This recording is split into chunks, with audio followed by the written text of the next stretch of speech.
Hey guys, it's Darren here, the producer of the show, and I just want to say thank you so much for making the launch a big success. We really appreciate all the kind reviews and comments.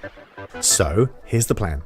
Every Wednesday, we're going to do the main episode featuring interviews with insanely cool people, but on Fridays, we're going to do a snackable episode. We're going to pack as much value as possible into a bite-sized chunk to keep you going over the weekend. Alright, well here's the show. You're listening to the Business Lunch Podcast with Roland Frasier. Brought to you by digitalmarketer.com. Today, Roland is sitting down with Dr. Robert Cialdini.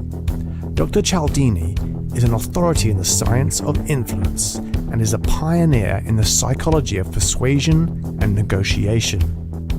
Dr. Robert's best-selling book on influence has been named as one of the smartest business books of all time, and it contains some of the most important ideas in the marketing profession. Here's Robert. There are two major routes to change. One is what I talked about in my first book. What do you put into your message that most pulls people toward yes? The other is what do you put in the moment before you send your message to make people sympathetic to it before they've encountered it? Here's Roland and Dr. Cialdini on the TNC stage. How do you decide which influence and persuasion approaches to use in a situation? Is there an order that you think one's more powerful than another? How do you approach that? I had a colleague who studied for 3.5 years what is the single most effective sales tactic. And I saw him at a conference and he said, I found it. The single most effective sales tactic is not to have a single sales tactic. That's naive. So you want to go into every situation looking for what's there. Is there true scarcity there? Use it. Is there true authority? Use it. Is there true commitment that they've already made? Use it. The other thing is to say there's certain levels of relationship. If the relationship is new, use reciprocity and liking to build the relationship. There's another level where people feel good about you, but they're uncertain of whether to choose. Use social proof and authority. That reduces uncertainty of what you are saying is the right thing.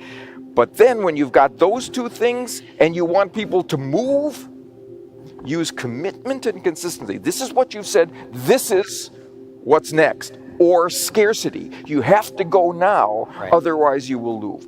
Those are the things that mobilize people after you've got the first two things in place. So now you also said that you think that there is a seventh principle to influence. Yes. What is that? That's the principle of unity. The idea that we share a common identity.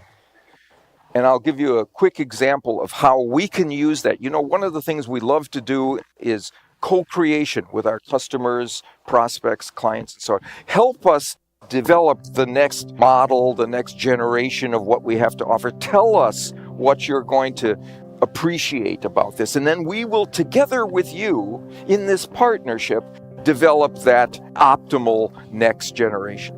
That's brilliant to do that. We want a partner. But here's what we very often mistakenly say to those individuals. Can you give us your opinion on this? What you think? When you ask for someone's opinion, that person takes a half step back from you and becomes a critic.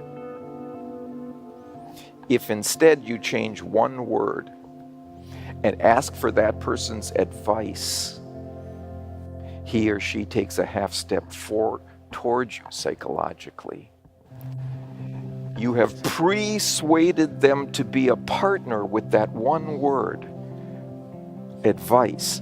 And in fact, research shows that when you ask for advice on some new initiative, people are not only more favorable to it before they experience it. They feel a closer bond with you because you've asked them to be a collaborator with you rather than a critic of you. You've been listening to the Business Lunch Podcast with Roland Frasier, brought to you by digitalmarketer.com. To hear more from Roland and other great business leaders, go to digitalmarketer.com/podcast. Thanks for listening.